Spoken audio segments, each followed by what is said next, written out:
They know they only have a half an hour. But this is a new panel, this is important, and it is our privilege to invite them. Thank you.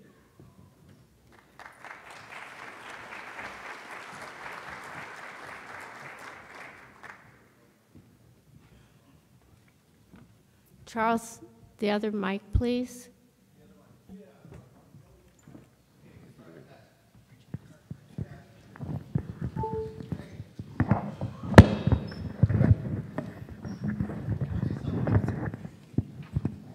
Good morning. My name is Rob Pincus. Been working in the industry in a lot of different capacities for a long time, and primarily as an educator. I was asked by Alan to come and speak and Julianne to come and speak about what it is we need to do or how we might be able to influence the bigger culture and the view of gun owners and guns in the American culture. And Alan said something very simple. He said, culture drives policy. And I said, absolutely, culture drives policy. Legislators enact, judiciary decides, lobbyists try to cajole, fundraisers go out and fundraise.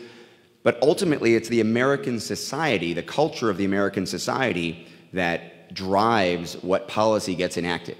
Not always, but most of the time. You think about things like the automotive industry, you think about things like healthcare, you think about public awareness campaigns. We have changed a lot of things in our culture over the last hundreds of years. The image of guns, the view of gun owners, the view of gun ownership, the idea of the gun as a positive, useful tool that empowers life and protects life has been twisted. We've lost control of that. We've spent 3 decades, I've spent 3 decades involved in the fight for the Second Amendment rights, and I think we as a community have fought very, very well. I think we have done a great job of fighting since the dark days of the 80s and then the dark days of the 90s and the assault weapons ban.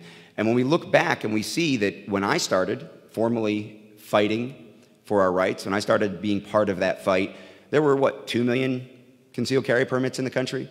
There were still a dozen or more states, including Texas and Alaska, where there was no right to concealed carry. And we look around, we think about how much gun rights have been regained. I always make that point. We're regaining. We're not expanding. We're not getting gained. We are regaining lost rights. We look at how we've regained those lost rights. We look at now there are over a dozen states 30 years later that have constitutional carry. First place I could legally carry was Vermont in 1990 when I moved up there to attend the Military College of Vermont at Norwich University. I could legally carry because there was constitutional carry in Vermont at that time, the only state that was there. Alaska was the quickest to go from no concealed carry permits right to constitutional carry. They were the second state. Now we have over a dozen states that allow that. We have over 17 million concealed carry permits instead of the 2 million. We have over 30 million people who can carry legally because of those states where they can legally own guns and not need a permit. So we've seen a dramatic change in our culture. We've seen a dramatic change in our values inside of the gun community. We've seen a dramatic change in the defense of ourselves and those that we love. My Protect What You Love campaign is all about celebrating and empowering and motivating and inspiring the primary reason to own guns. Ultimately, every person I know says the last gun they'll give up is the gun that they would use to protect themselves and their family. And obviously the Second Amendment exists so that individuals can be prepared to defend ourselves and our way of life and our country if necessary. But we're losing the cultural war. Guns are denigrated, our talking points are mocked, our leaders in many cases become caricatures of the worst possible representation of the freedom to keep and bear arms. So how do we change that?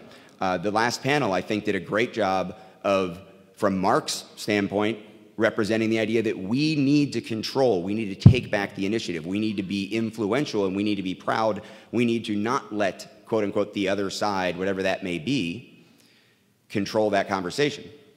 And I think as that panel went on, we saw more and more conversation about engaging, about having a dialogue, about reaching out and actually demonstrating firearms responsibility.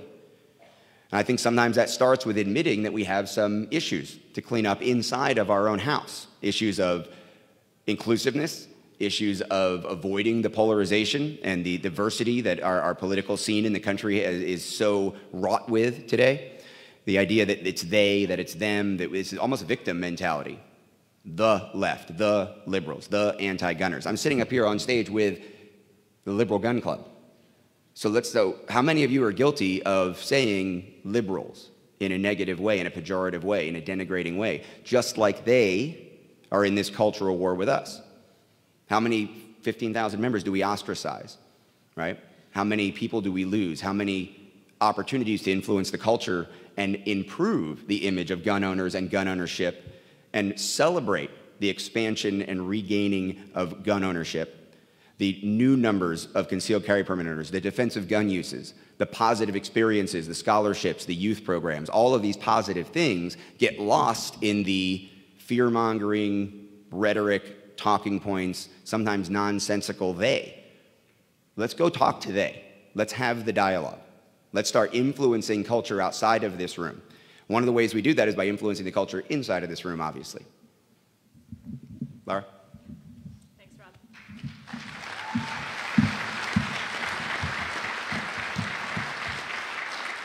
And I just want to start with, this news broke this morning. Rob Pincus has wonderful news. He is now the Executive Vice President of 2AO, the Second Amendment organization, which is reforming and rededicating itself to working on behalf of all of us in this room and all of us in our country for Second Amendment rights. So congratulations, Rob.